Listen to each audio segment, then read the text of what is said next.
Hello বন্ধুরা, কেমন আছো? সব আশা করি ভালো আছো। আমি এখন অনেকটাই ভালো আছি, হাতটা অনেকটা ভালো আছে। তা প্রচুর ঠান্ডা বলে বাইরে সেরকম ভিডিও করতে যেতে পারছি না। একটু ঠান্ডা কমলে অবশ্যই যাব। তা তোমরা যেগুলোই দিচ্ছি সেগুলো একটু দেখো, কেউ দেখছো না কেন কে জেনে।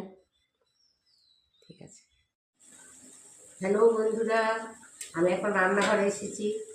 আজকে রান্না আমি করি না, যে করে সে এখন আজকে গঙ্গা স্নানে গেছে, তাই রাতে সবজি ডিম এগুলো করে দিয়ে গেছে, বেগুন ভাজা, সেগুলো আমি এখন গরম করছি।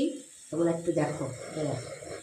এই যে এটা গরম করছি, পোস্তটা গরম করছি। ভাতটা টাটকা হচ্ছে, আর বেগুন ভাজা গরম করলাম, আর ডিমের ঝোলটা গরম হবে।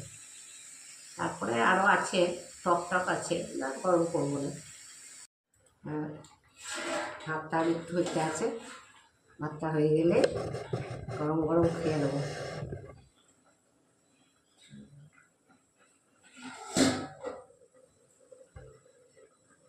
মুড়ির ফোড়ন দিয়ে আলু সেদ্ধ, বুঝেছ?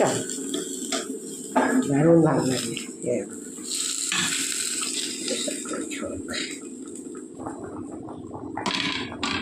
ঠান্ডা হলে খাবো। ভাতটা হয়ে এসছে।